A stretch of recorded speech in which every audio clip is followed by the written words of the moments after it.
வணக்கம் விவசாய நண்பர்களே. விவசாயிகளுக்கு எல்லோருக்குமே தெரியும் இது என்ன வண்டி அப்படின்னு. இது தாங்க பவர் டில்லர்.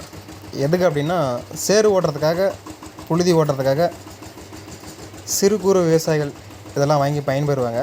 நம்மளுக்கு இது என்ன யூஸ் அப்படின்னா, டிராக்டர் ஓடாத இடத்துலலாம் ஓட்டுறதுக்காக, பள்ளத்தில் ஓட்டுறதுக்காக. நம்ம பக்கம்லாம் ஃபுல்லாக தண்ணி வந்து ஃபுல்லாக பள்ளங்க, அதனால் டிராக்டரில் ஓட்ட முடியாது. அதனால தான் இந்த டில்லர் வாங்கியிருக்கோம், புதுசாக வாங்கியிருக்கோம். என்ன தான் பெரிய வண்டியை கொண்டுட்டு போய் ஓட்டினாலையும் இந்த சின்ன டில்லர் ஓட்டுற அளவுக்கு ஃபினிஷிங் வரதில்லைங்க.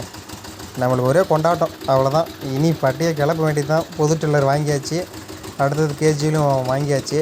அடுத்தது காரு மாட்டுவோம், அதுவும் ஒரு வீடியோ எடுத்து போடுறோம் பாருங்கள். குட்டி பையனுக்கு ஒரே சந்தோஷம். என்னப்பா புது டில்லரா புது வண்டியான்னு சுற்றி வரான். என் மகனுக்கு ஒரே கொண்டாட்டம். அவனும் வருங்காலத்தில் ஒரு மிகப்பெரிய விவசாயி ஆகுவான்னு நம்புகிறேன். ஏன்னா பசியை போக்க விவசாயம் மட்டும்தான் இருக்குது.